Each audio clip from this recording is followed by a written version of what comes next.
So, sige po, magandang umaga po sa ating lahat. Ayan. Sige po, thank you po, Lord. Sound, ayan. Thank you po, Lord. Sige po, tayo po ay pumikit at manalangin po. Hallelujah, hallelujah, hallelujah. Lord, siya nga po, that we cry, holy, holy, holy, O God. Lord, Holy Spirit, you are holy. Jesus, you are holy. And Abba, Father, you are holy. Lord, walang ibang ma-enthroned, maitaas, ma-crown, Panginoon, sa lugar na ito kundi ikaw lamang. Lord God, I pray for each and every one of us, O God, would you protect us and cover us from the attack of the enemy, O God, na makakapakinig kami ng malaya. O God, na hindi po kami makakaranas ng antok, Panginoon. And Lord, magiging open ang aming spiritual eyes, spiritual ears, Panginoon, at ang aming spirito, O God, na magtumanggap mula sa iyo, O God. Lord, salamat po. Ikaw ay mabuti, ikaw ay dakila, ikaw ay tapat sa buhay ng bawat isa sa amin. Sa matamis sa pangalan ni Jesus. Amen and Amen. Ayan. So, pwede mo bang tanungin lang yung katabi mo, kamusta ka? Kaya pa ba? Ayan. So, kamusta ka? Kaya pa ba? Ayan. So, mamaya, baka naiyak na kayo agad. Wala pa, wala pa. Alright. So, I pray that all is well sa atin, even sa mga nasa online, nanonood sa ating online today. Ayan. So, it's the second Sunday of July. Tama po ba? Yes, so ramdam na natin ang paglamig. Ayan, so sino ba ditong nilalamig ngayon? Ayan, ramdam ba? Yung mga naka-jacket, ayan siguro. And also, thank you po Lord kasi bumabalik na sa normal. Tama po ba ang ating supply ng gas? So bumaba na po ba? Tama po ba? Kung sa mga may sasakyan. So hindi ko po sure. Ayan. So thank you po Lord. And with that, sige po tayo po, kunin natin ang ating Bible, ang ating physical Bible. At sama-sama po nating basahin etong verse po na ito. At paki-highlight na rin kung yan ay physical Bible. Basahin po natin, pumunta po tayo sa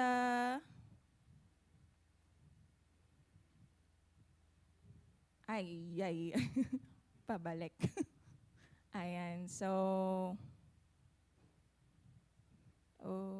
okay. Ayan, so punta po tayo sa 1 Corinthians chapter 16, verses 13 to 14. Ayan, paki-highlight po ang ating Bible at sabay-sabay po nating basahin ito. 1, 2, 3, fire!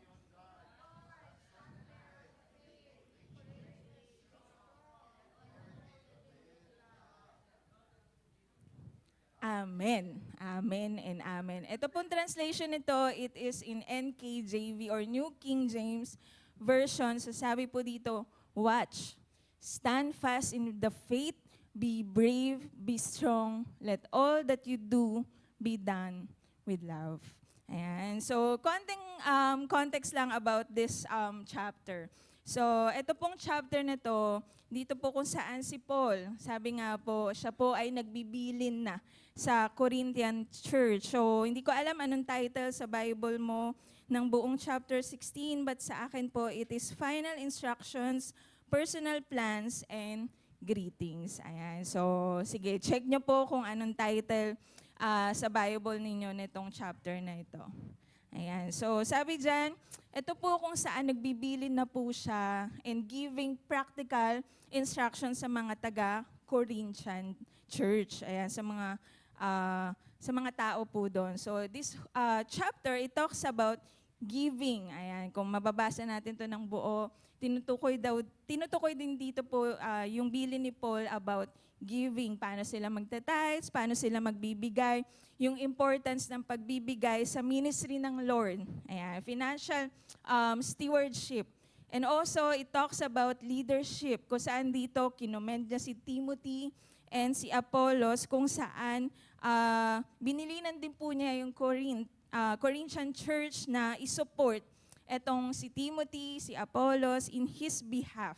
And also dito sa buong chapter na to, he talks about his mission, kung saan po siya pupunta to become more effective doon sa kanyang calling, doon sa kanyang ministry. And also, he gave encouragement to be united and help one another. Also, si Paul po, he delivers the 5 final practical commands na mababasa po natin sa 1 Corinthians 16:13 to 14. So sige, bilangin nyo ilan yan. So 5 practical commands to the church in the Corinth. Ayan, so actually, itong command na to, they are normally used daw in a military commands. Watch, stand fast, be brave, be strong. Ayan, 1, 2, 3, 4, 5. Di ba po? And an encouraging command that para sa atin naman po, sa mga follower ni Jesus, that we should meditate on. And hindi lang natin ito ninanamnam, hindi lang itong inunguya, kundi ito po ay sinasapamuhay. Di ba po? So today, we will learn about the 3 character patungkol dito, or in relation po dito sa chapter na to and sa verse po na to. So, syempre po, pag-aaralan natin, it's about, number 1, steadfast faith or being spiritually awake. Ayan. So, sino po nakakaalam ng meaning or Tagalog ng steadfast? Sino po? Ano pong Tagalog ng steadfast? Ayan. So, pag may nakasagot na. Ayan. So, steadfast, it means being firm in allegiance to a person, belief, loyal, or unswerving. Nilagay ko ba dito? Matatag. Ayan, tama po. A firmly fixed in place or immovable daw. So, yun daw po yung steadfast, di ba? Hindi nagbabago. According to the research, ang word na steadfast, ito daw po ay nagmula sa isang battle context kung saan dinescribe yung warriors na literally nakatayo lang daw siya. Tapos, hindi po siya gumagalaw. Kasi may kailangan po siyang bantayan. Di ba po? So, how about a steadfast person? A steadfast person, ito daw po ay calm. O, tignan mo nga katabi mo kung calm yan. Yung grounded, reliable. Reliable ba yung mga katabi mo? They don't panic.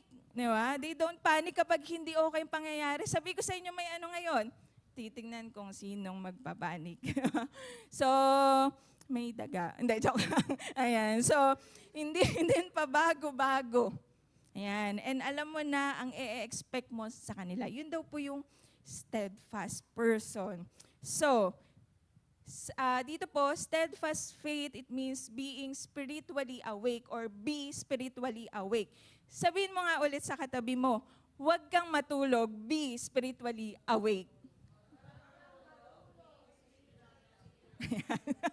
Yan, tapikin mo pag nakatulog yung katabi mo. Ayan. So let us all pray to God. Lord, anong mensahe mo sa akin ngayon? So while listening, sabihin mo, mag-pray ka. Lord, anong gusto mong matutunan ko ngayon? Lord, anong gusto mong kainin ko na mensahe? Diba? Na fresh manna from you. So let us not be a merely listener, but today, church, let us be a seeker of His voice. Amen po ba? So dapat ito yung mga panahon kapag nakikinig tayo ng salita niya, tanungin natin ng Lord, Lord, ano yung gusto mong matutunan ko? Lord God, ano yung gusto mong this week ma-apply ko? Amen po ba? So dapat tayo merong ganong heart pag nakikinig po ng salita ng Panginoon. So dyan sa Bible ninyo, let us highlight, hindi ko alam kung na-highlight yun na, highlight the word watch and watch muna. Ayan. And also, stand fast in the faith. So, the Lord command us to be alert or to watch, to keep on staying awake. Ayan. Not just physically, but even spiritually. Mga kapatid, dapat spiritually awake tayo, or let us keep on watching. Diba? Being discerning. So, listening and paying attention. Saan? Di ba? Kaya nga ang mga guard, di ba, binabayaran sila para magbantay, hindi para matulog. Tama po ba? May guard po ba? Kaya pag may nakita kayong guard na natutulog, gisingin mo, sabihin mo, binabayaran ka para magbantay. Hindi, joke lang, huwag niyo po sasabihin yun na. Ayan. So, gaya po ng ito. Ayan, familiar po tayo dito. So, during 8 watches, so tayo po, we are also a guard, di ba? Guard po tayo, tagabantay. Sa ating pananalangin. Ayan. So the word guard has the idea of being really awake and aware. Dapat daw po yung guard, ano yan, awake, gising, and aware sa nangyayari sa paligid. 'Di ba? So minsan talaga naman nakakaantok pag walang ginagawa. Pero kailangan nilang gumising. The word watch or wake or be alert, do you know that it is used 22 times in the New Testament? And it is used again and again and again in the reference to the Christian. Ayan. So sabi dyan, be awake, be alert. So tayo po, our Christian life must be a life of alertness. We've got to be awake. We've got to be alert. Ayan. Sige nga, sabihin mo sa katabi mo ulit, be awake, be alert. So we have to understand what's going on. Dapat po may pakialam tayo sa nangyayari sa bansa natin ngayon, sa mundo natin ngayon, sa ginagawa po ng kaaway sa atin. So we cannot live the Christian life that is, yung sinasabi ni Paul dito po sa chapter na to, kung tayo ay tulog. Diba? We need to be alert. So, watch. Sino po dito ang aware sa mga balita ngayon? Ako po, bihira na lang akong manood ng balita at bihira din mag-scroll sa social media. Pero you know what? Bihira na nga lang akong manood. Ito pa po ang nakita ko. There are grade 10 student, pinatay, umano ng amain na guro sa Bulacan. And there are a lot of news about killing, about violence. Tama po? So aware po tayo dito. 'Di ba? So, yun na nga, sabi ko, bihira na nga lang akong magbasa, ng mag-scroll. Ito pa po yung nakikita ko. And it really breaks my heart doon po sa mga nangyayari ngayon. And being watchful and spiritually awake, dapat alam po natin yung nangyayari. Tama po? May paki tayo. Why? Kasi we need to pray about this. Tama po ba? In recent weeks, our nation has been shaken by heartbreaking incidents of violence in schools, including ito pong shooting sa Bulacan, meron din po sa Tacloban, if napanood nyo yon. Ayan, si Sister Jonah, salamat po kay Sister Jonah, minsan po nag-share siya sa ating GC ng mga news. Ayan. And tayo kapag may nakikita rin tayo, let us share it to our group chat para maipag-pray din po natin to at maging aware tayo. Amen po ba?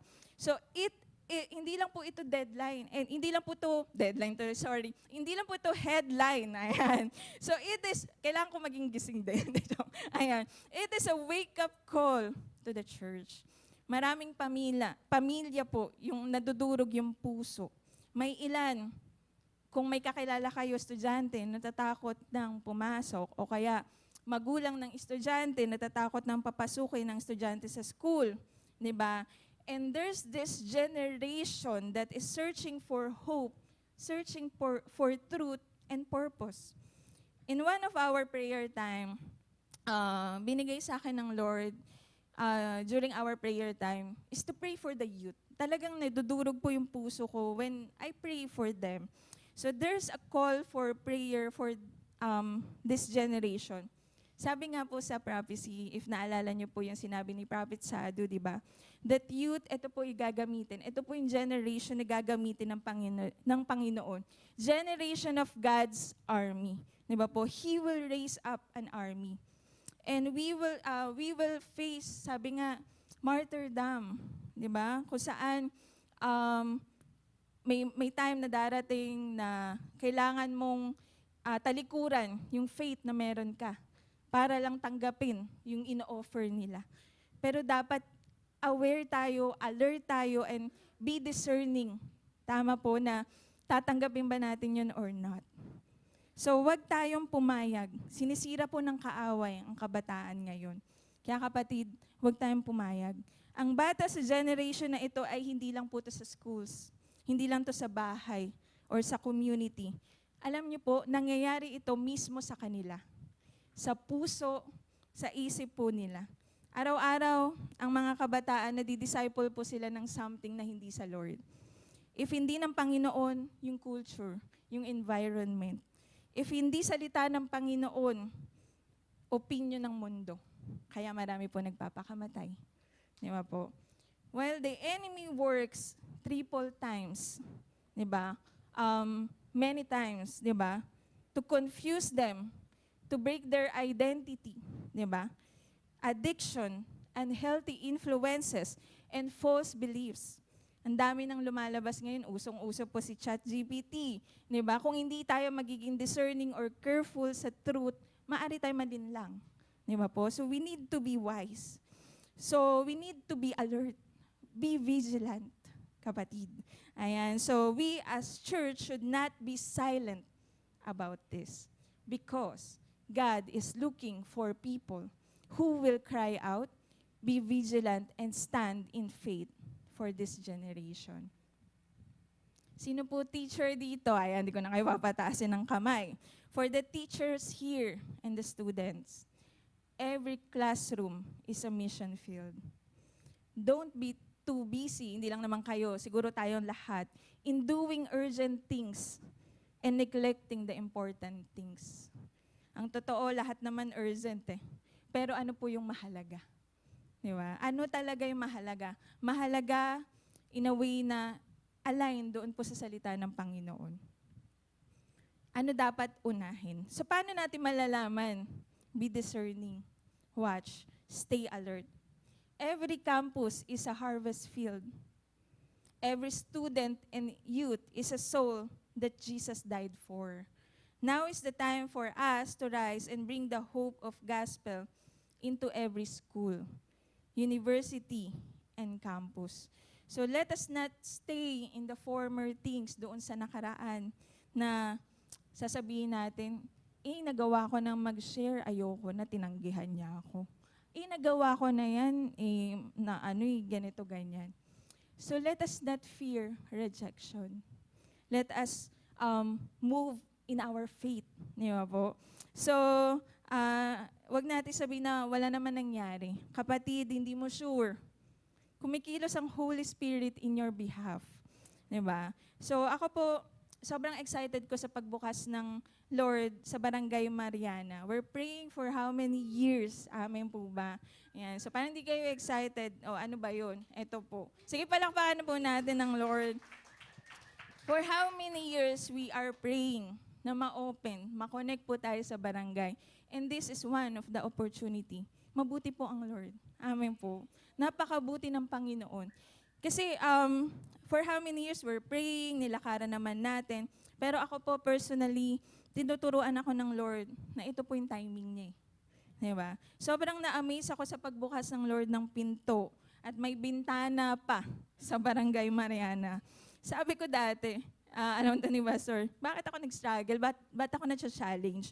Bakit parang walang nangyayari? Yun yung tanong ko dati. Nagpe-pray naman, humihingi ng advices. Pero minsan, feeling ko walang nangyayari.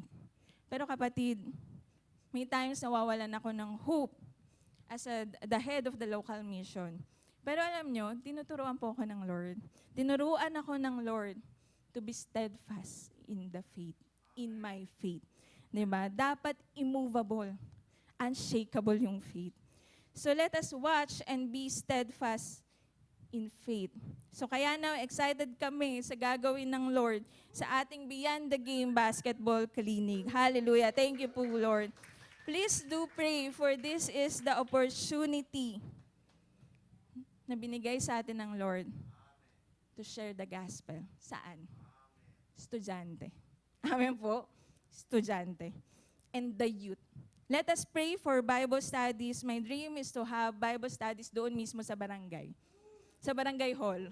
Yun po talaga yung dream ko. So, samahan niyo po kami in prayer. Na pag-pray natin mangyari yan. Let us pray for Coach Erwin.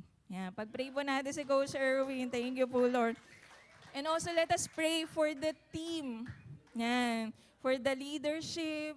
And let us pray for the whole team na mag-oversee, mag-involve po dito sa ating Beyond the Game Basketball Clinic.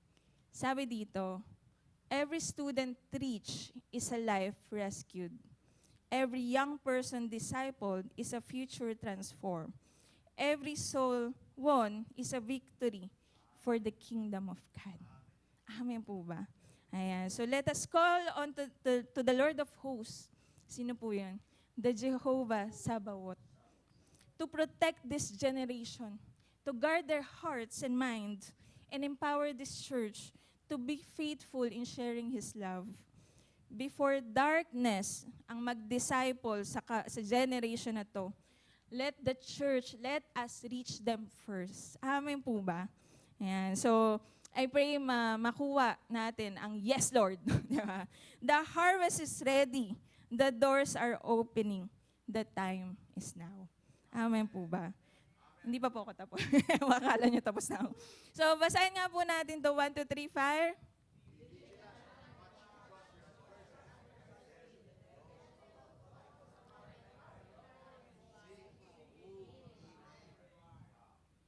Amen. Ayan. So kapatid, we need to be alert to the work of Satan. We need to understand how he operates. We need to learn his strategies. That's why ito po yung tinuturo sa atin. Diba? So, tinuturuan tayo, dapat alam natin. Why? Para alam mo rin paano kalalaban. Hindi yung tanggap lang, ay, ginakalaban ako. No. Let us fight the good fight of faith. Amen po. We need to be aware. We need to be alert. Sabi dyan, no?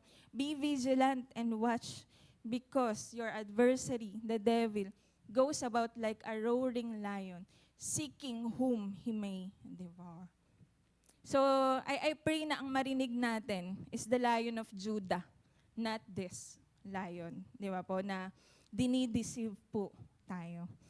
Watchfulness, sabi nga po, is not passiveness. Hindi, pag sinabi mong watchful, ito po, ibig sabihin nito, hindi ka dapat maging tamad. Hindi dapat passive. Dapat, ready. Amen po ba? Watchful, it means being ready. Ayan. So next would be, stand fast in the faith. So we need to stand firm. Yan. Dapat matibay. Or to persist with conviction in our faith in God. Of course, kailangan, dapat malalim po tayo sa salita ng Panginoon. O inaaral natin yung salita po ng Panginoon. Then when we need to lock in and not be moved. Dapat pinangahawakan po natin yung salita ng Panginoon. Dapat hindi po natin hinahayaan na makalimutan natin yun. Dapat nasa puso natin ang salita ng Panginoon. That's why when Paul says this, stand fast in the faith, he says, go back to the authority of the Word of God. Diba? Go back to the person of Jesus Christ. Go back to the resurrection, which is the great cornerstone or foundation of our faith. See, yun po yung sinasabi ni Paul. When he says this, stand fast in the faith, he is reversing all negative things na sinasabi ng kaaway, yung ginawa po ng kaaway. Kailangan pong maging firm. Kailangan tumayo, tindigan. Amen po ba? Yung authority na meron sa atin. So, basahin po natin ang Hebrews 4, verses 1 to 3. Sige, papunta po muna tayo sa Hebrews 4, verses 1 to 3. Yan. So, I encourage everyone na buksan po natin ang ating Bible. Yan. Kapag ready na, thumbs up lang. Alright. Sige po, pabasa. 1, 2, 3, fire.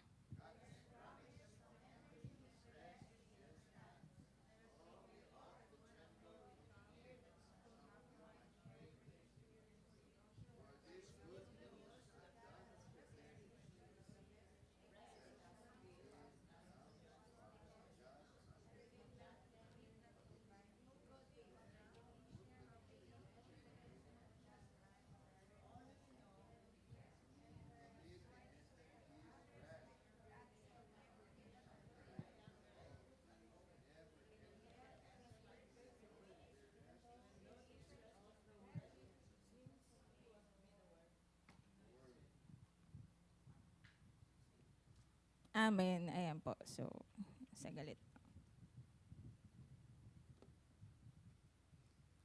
Yan. So sabi po dito, therefore, since the promise of entering His rest still stands, let us be careful that none of you be found to have fallen short of it. For we also have had the gospel preached to us, just as they did. But the message they heard was of no value to them, because those who heard did not combine it with faith. So dito po sa chapter na to, it talks about the concept of God's rest. So ano pong title? Ayan. So may title po ulit ang ating Bible. Yung chapter na to, may title po yan, makikita natin dyan. So, ano po? Amen. Ayan. So, promise rest of God's people or sa iba po. Yun. So, ito po ay tumutukoy doon sa rest. Ayan. Sa nature of faith and obedience and the importance of power of the Word of God. So, they were encouraged to remain vigilant and steadfast in their faith so that they do not fall short of the promises. Sabi po dyan, no? Since the promise of entering His rest still stands, let us be careful that none of you be found to have fallen short of the promises of entering God's rest. It talks about the Israelites na despite na narinig naman nila yung good news, narinig naman po nila yung gospel, still, they failed to enter the promised land due to their disobedience and lack of faith. So, if you remember this story,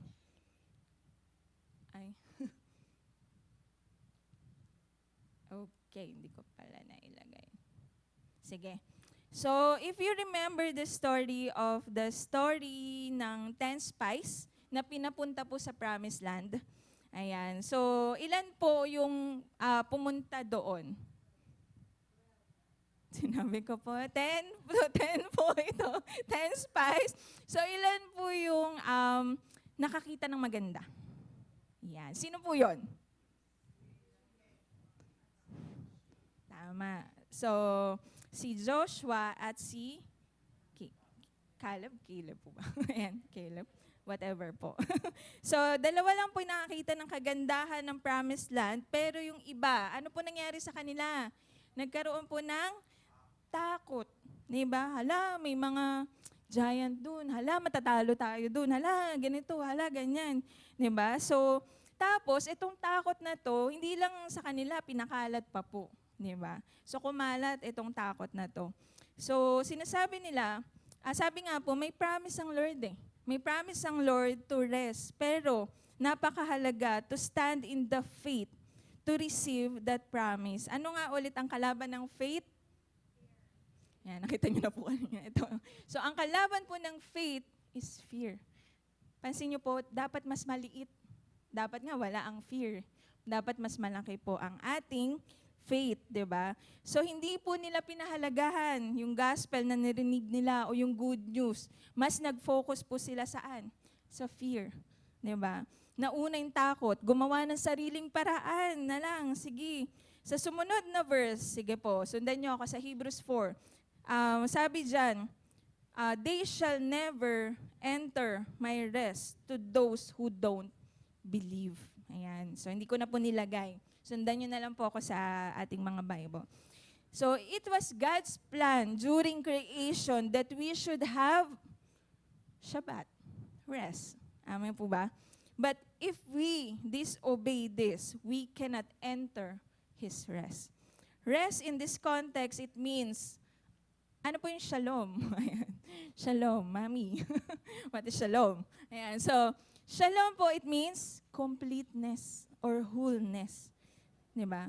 So today, God is inviting us basahin po natin yung Hebrews 4, 6 to 11. Sige po. Punta po tayo sa Hebrews chapter 4, verse 6 to 11. Nandun na po ba tayo? Sige po, pabasa 1, 2, 3, fire.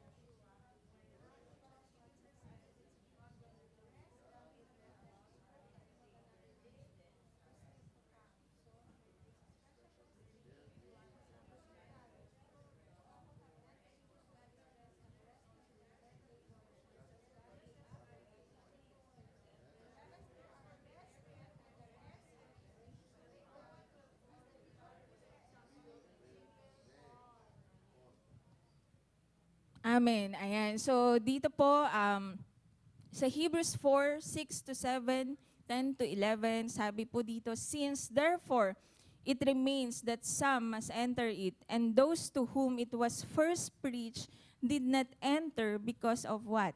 Disobedience. Again, he designates a certain day, saying in David, today, after such a long time, as it has been said, today, if you will hear his voice, do not harden your hearts. For he who has entered his rest has himself also ceased from his works as God did from his. Let us therefore be diligent to enter that rest, lest anyone fall according to the same example of disobedience. So I just want to share with us, number one, it is the opportunity we have is, ayun po pala yung picture. Ayan. The opportunity continues today. Ayan. So God is inviting us to rest. He is giving us the chance, and that is today.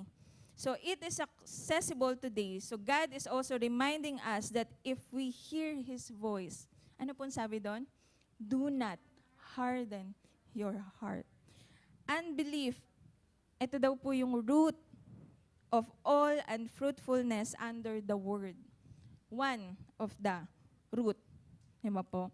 Ang nagbibigay ng buhay sa salita ng Panginoon, alam mo po kung ano?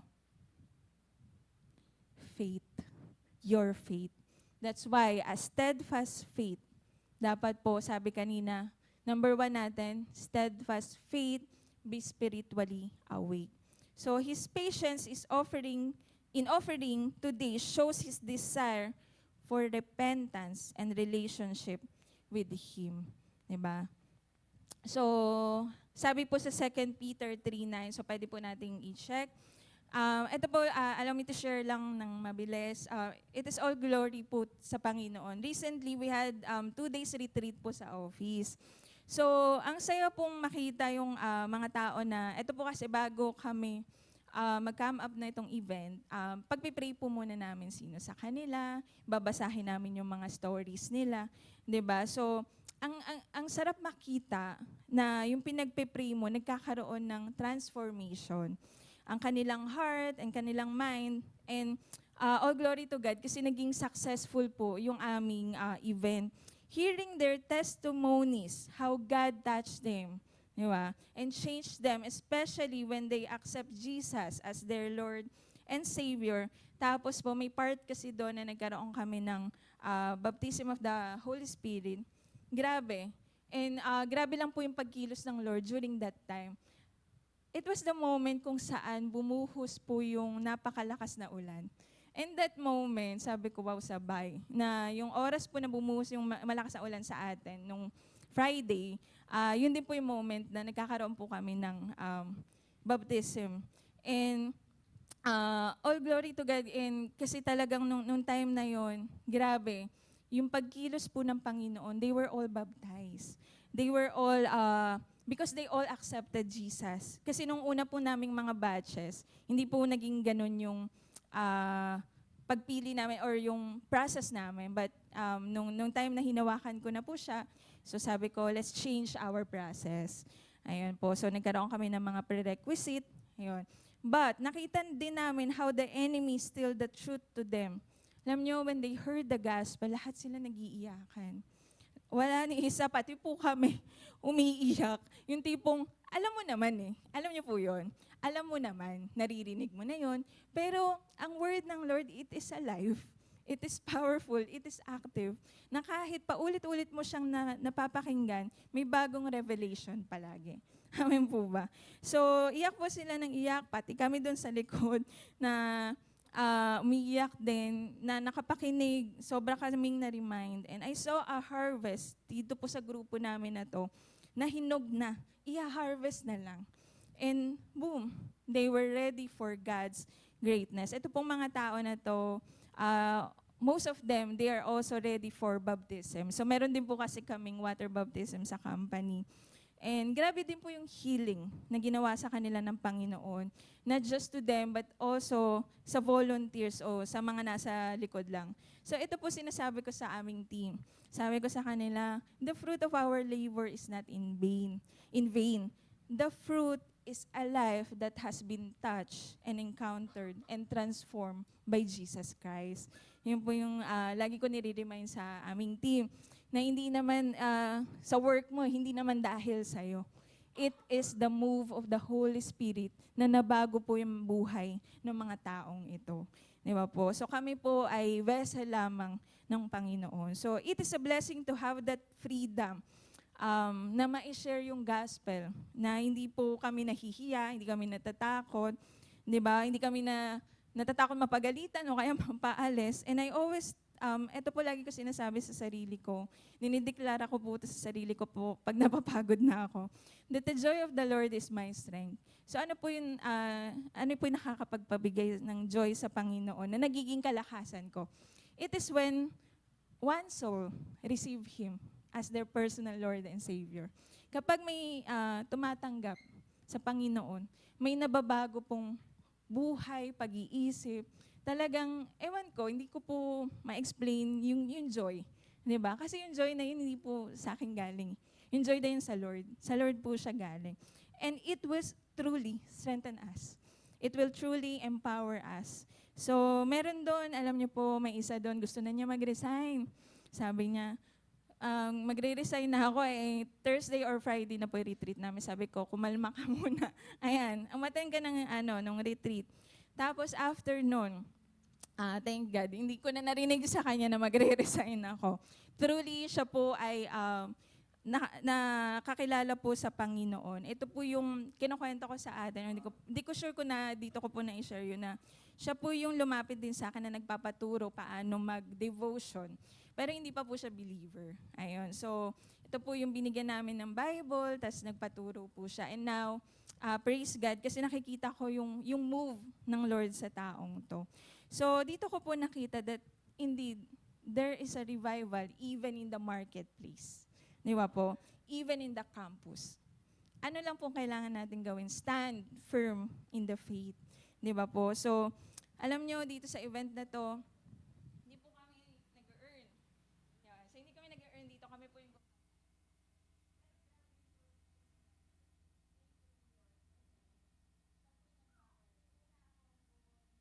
ko, saan ba namin kukunin?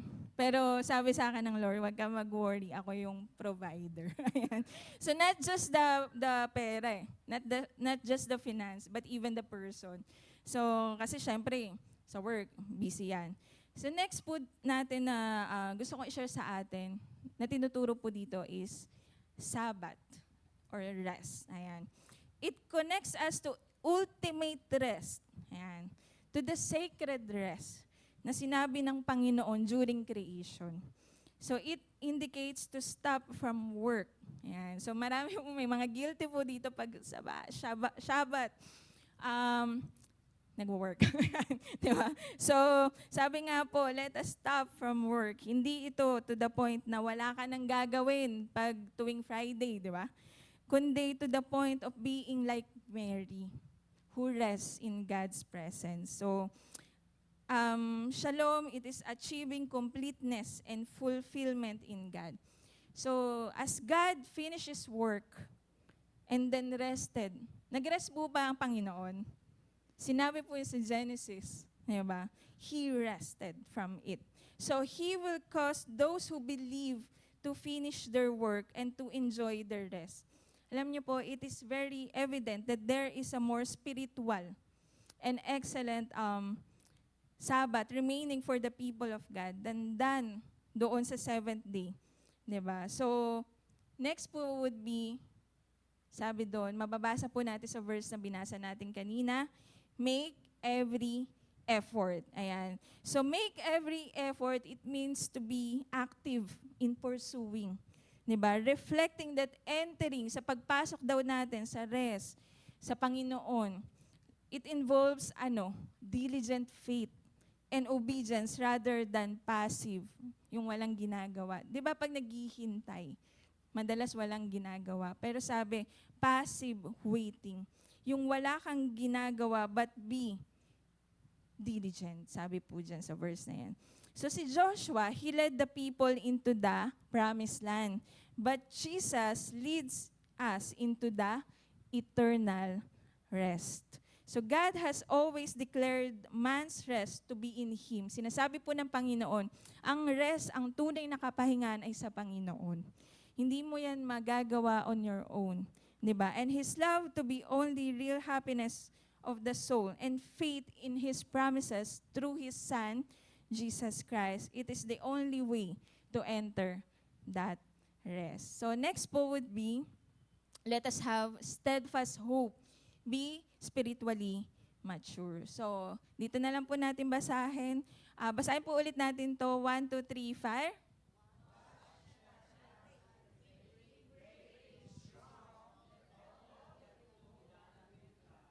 Amen. So, highlight lang ulit natin. Be brave, be strong.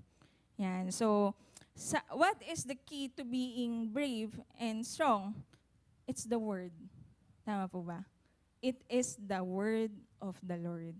So, be brave and strong in our devotion to Jesus Christ. Be strong against the tactics of the enemy.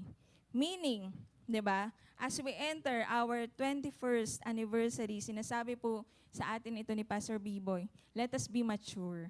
Di ba? So, alam niyo po, ang bata, bilang immature, wag po magagalit sa akin yung mga bata, wala naman sila. So, they tend not to be strong and courageous, but a mature person, they tend to be courageous. They tend to be brave, be strong. Ang bata, matatakutin. Sino po dito matatakutin? Ayan, walang umaamin. But, a mature person, they tend to have a sense of control. Dapat kontrolado mo. Dapat meron kang confidence. Dapat kaya mong patayin ang ipis at daga. Ayan, di ba? Favorite no? So rather nang matakot sa super typhoon, di ba? Yun po yung balita ngayon Ang mature person dapat nagre-ready. Tama po ba?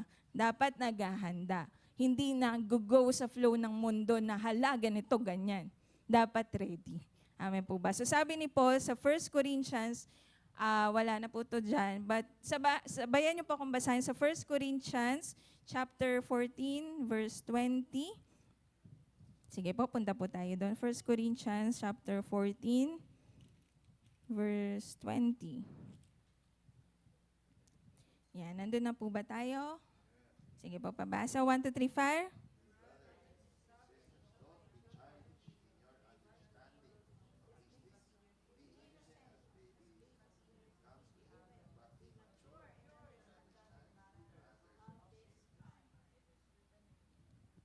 Amen. Ayan. So, sabi po dyan ni Paul, brethren or brothers sa iba pong translation, he says, be not children in understanding, or do not be children in understanding. In evil be children, but in understanding, be what? Ano po sabi dyan? Be mature. Amen po. Or sa ibang translation, be men. Or in other translation ko na lang po to. Grow up. Grow up. Yun po yung sabi dyan. So maraming beses niya itong sinasabi sa kanila, grow up. Diba? Grow up. Di naman sinabi ni Paul, sige, hindi ka magtito, no, alika dito. Parang bata, no?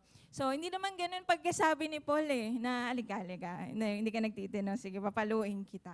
Hindi ganun. Tama po? Sabi niya,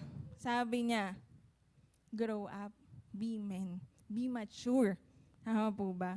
So the Corinthian brothers were not men encouraged. Hindi po sila strong, hindi po sila brave.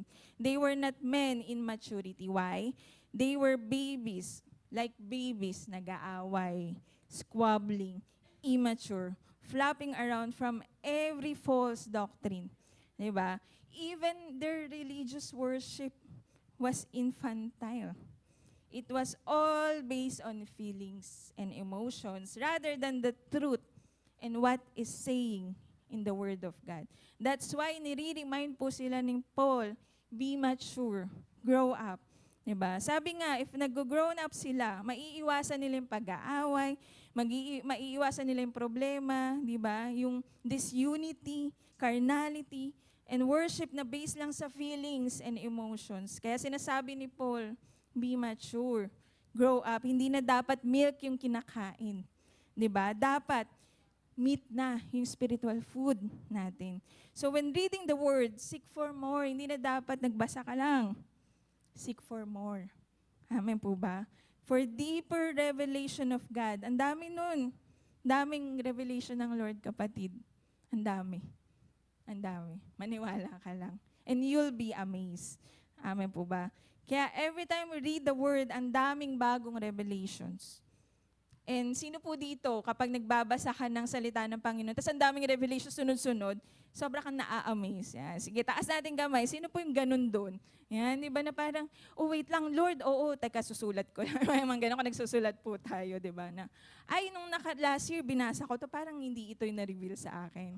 Di ba? Ay, nung last year o nung kailan lang binasa ko to, parang hindi ganito yung natutunan ko.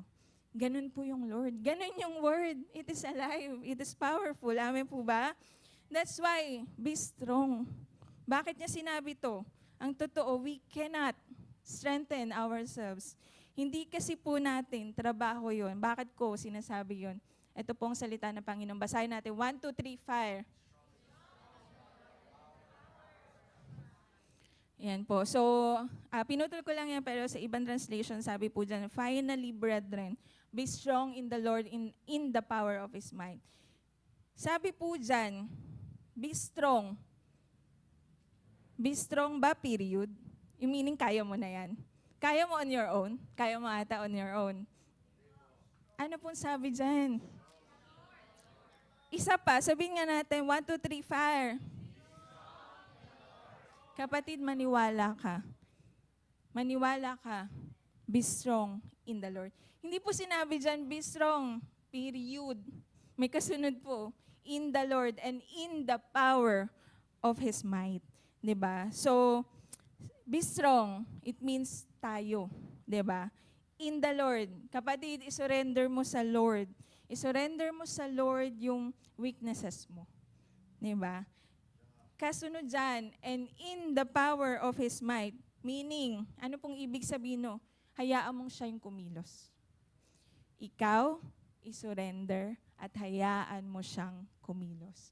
Be strong in the Lord and in the power of His might. Siya po yung kumilos, kasi binigay mo sa Kanya.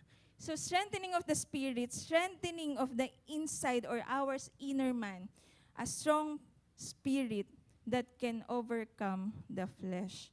The Corinthians were not strengthened. Hindi po sila napapalakas. The flesh ang nagro-rule po sa kanila. So, kung ano man yung sinabi ng flesh po nila, di ba, ng desire ng kanilang laman, ayan, yun po yung gagawin nila. That's why, sinasabi po ni Paul, nire-remind po sila that you cannot handle your flesh. You are carnal. You are victims of the flesh. Akala nila kaya nila. Akala nila malakas sila. They weren't strong at all because they were so weak spiritually.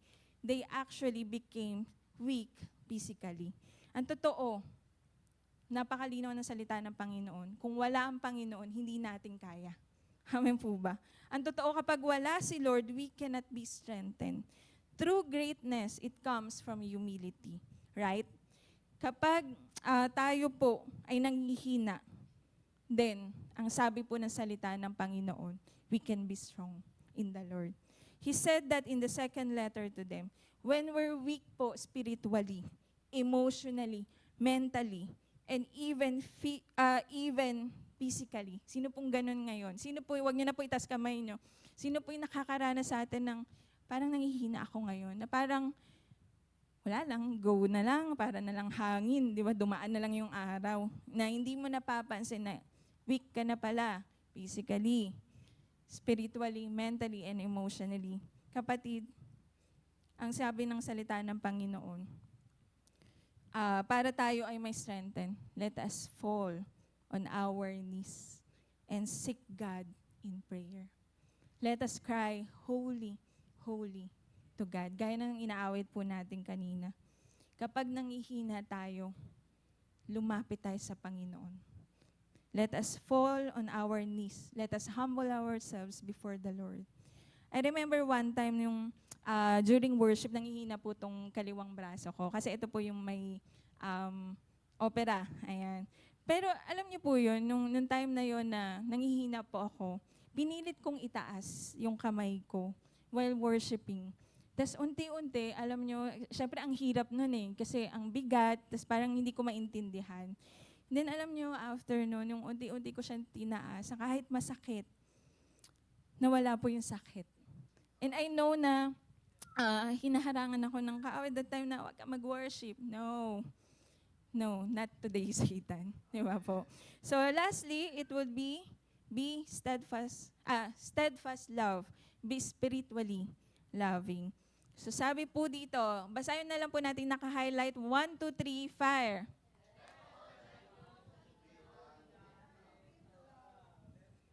Let all that you do be done with ano daw po? With love. Amen. So it will emphasize God's unwavering affection for His people. Kapatid, mahal ka ng Panginoon. Mahal ka ng Diyos. Maniwala ka doon. We are created to love. Sino po naniniwala doon? And we are created to be loved. Amen po.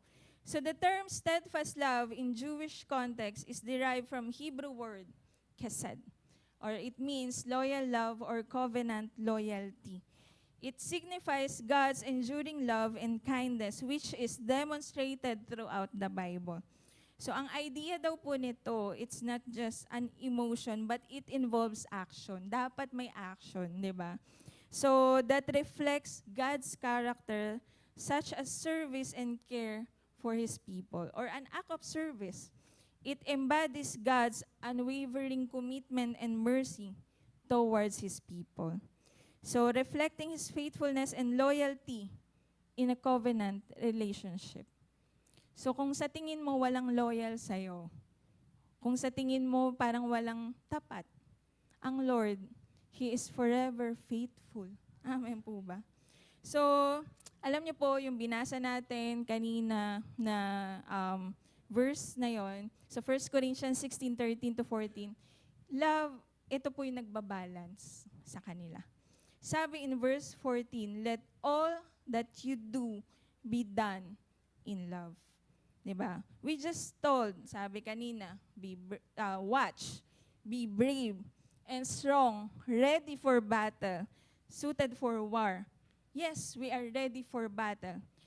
Sabi nga po, too much love and not being watchful, too much love and not being brave and strong can make you lose the battle.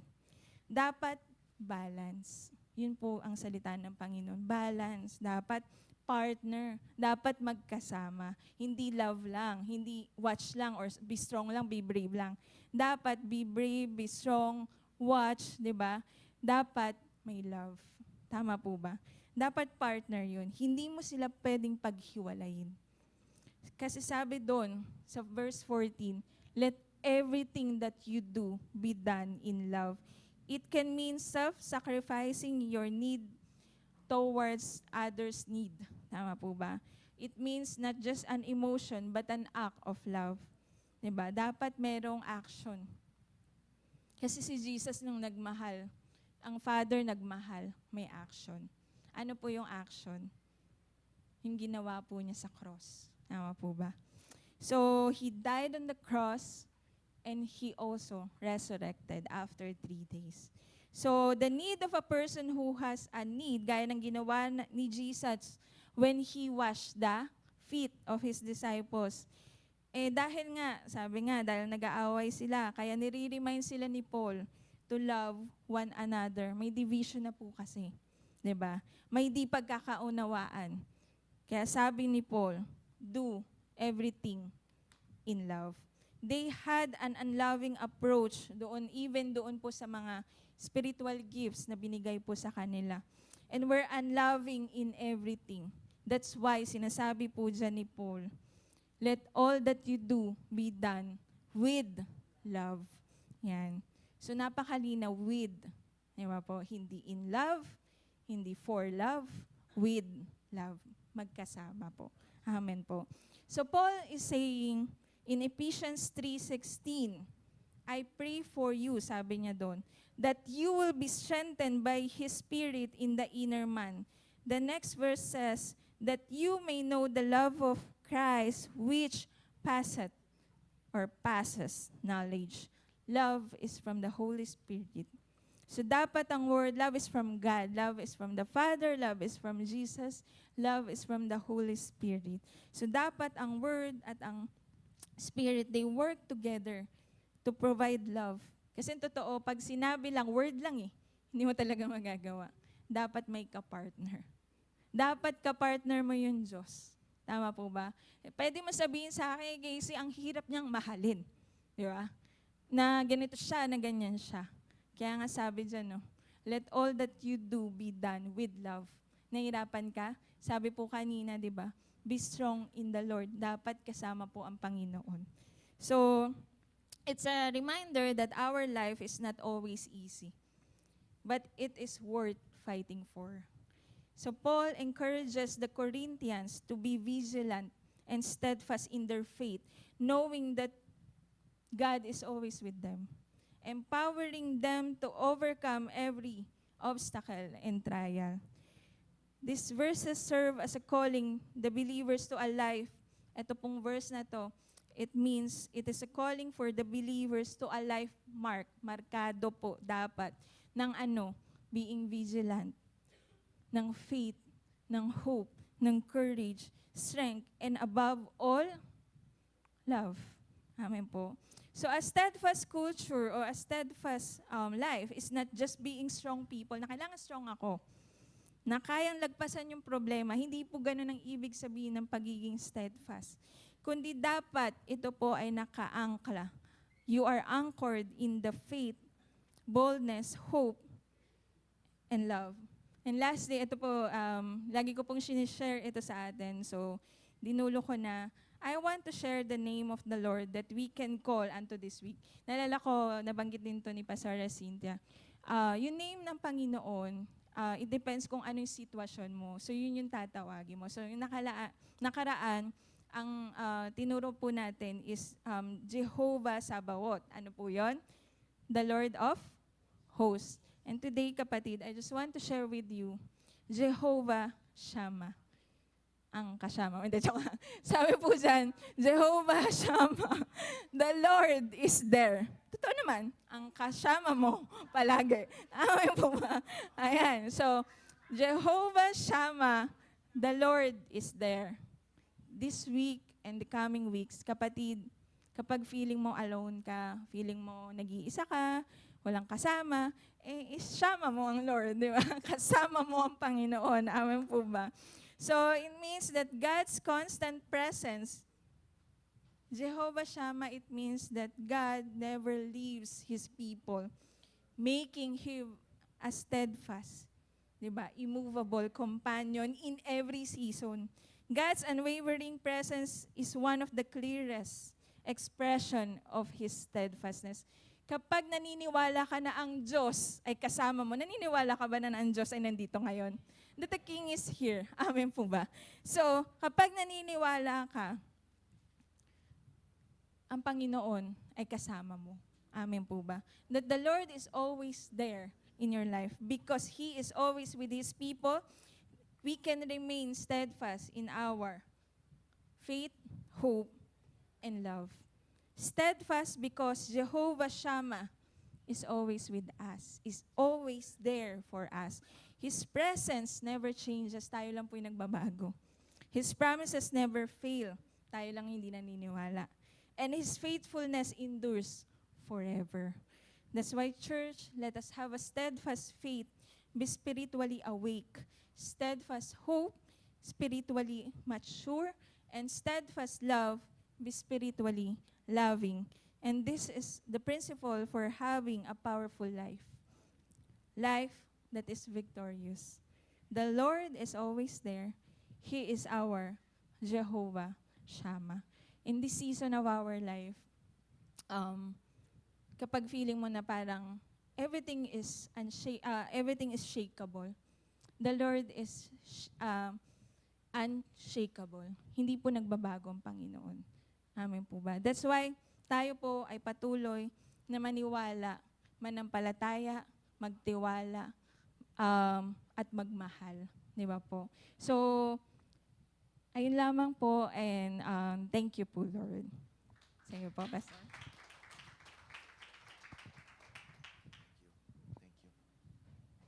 Hallelujah. Such a wonderful message for all of us. Amen? Hallelujah. Sige, pwede ko po ba kayong maimbitahan na tumayo?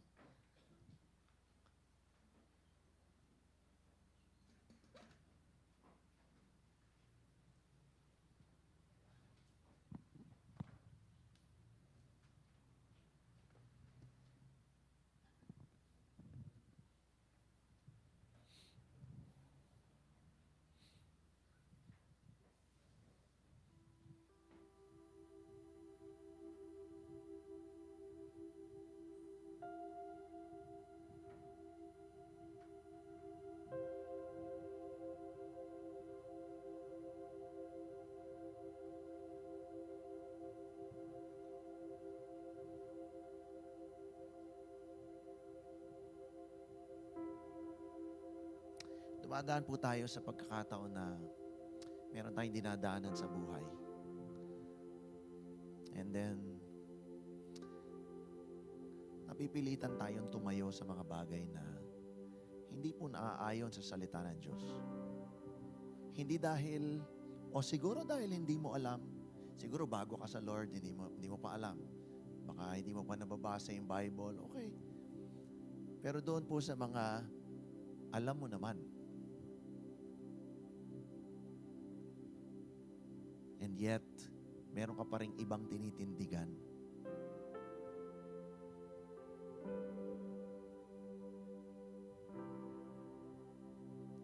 But it's now time to just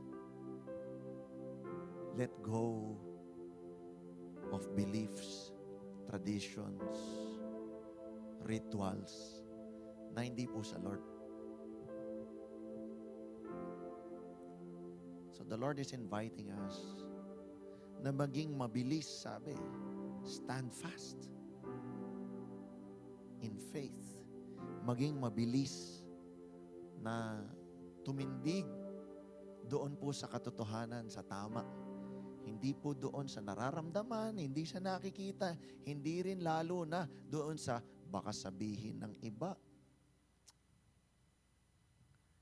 This is where we should be standing on the Word.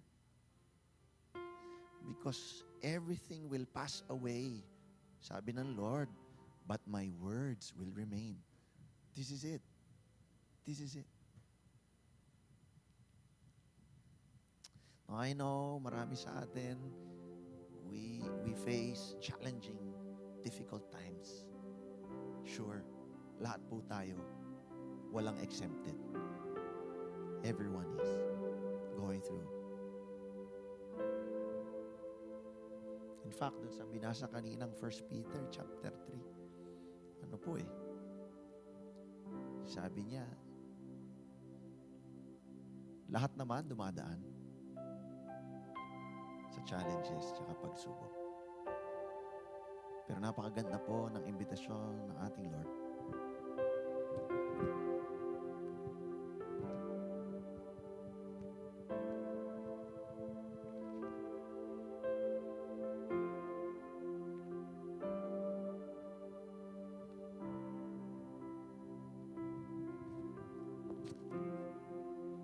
It's 1 Corinthians 16, if you would just join me, if you would. 1 Corinthians 16, verse 13, yung binasa natin kanina.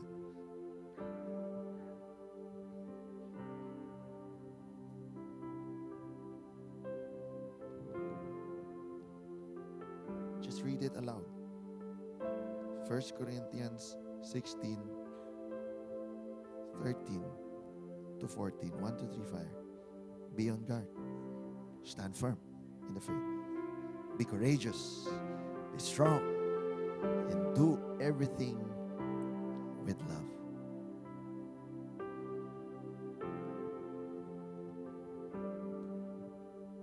invite you to make a decision today to do exactly what the Word of God says. 1 Corinthians 16, 13 to 14. Kung ikaw yon, gusto mo nun, inimbitahan kita, pikit mo lang yung mata, itaas mo lang yung kanang mong kamay if you want that today. Because the opportunity is today. Pwede ba bukas, Pastor? Pwede naman. Pwede ba next week? Pwede naman. Pero pwede rin today. Pwedeng pwede. Thank you for the hands. Meron pa ba? You want this today. Thank you po, Lord. Sige po, babaan niyo na iyong kamay. Let's just pray. Let's just pray. Heavenly Father, for those who have raised their hands, I pray na hindi nila tinaas yun dahil napilitan sila. Baka nakita nila yung nasa harap nila, nakita nila yung katabi nila. ang daming factors eh. Para kami ay mga ginagawa namin ay because of so many different things that we see, we hear, we feel. But I just pray that there's just an encounter with the King today. Na kung saan nagdesisyon kami kasi ginusto po namin para sa aming sarili. Kasi nakita po namin sa salita mo na, oo nga no, tama yata. Kung hindi pa kami fully convinced of what we heard or what we saw and what we have read in your word, Lord, pero nagdesisyon pa rin na gusto niya yan. Lord, I just ask, through your grace, Lord, mararanasan ng aking mga kapatid na nagtaas ng kamay. Lord, yung pagtayo na yun sa iyong salita, Lord, I declare this, hindi sila mapapahiya.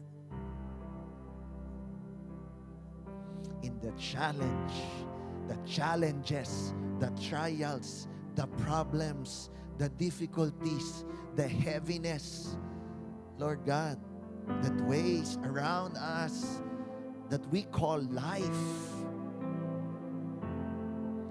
Kasi Lord, patay lang naman yung walang problema eh. Kasi deads na sila eh. Pero lahat ng buhay dumadaan dito.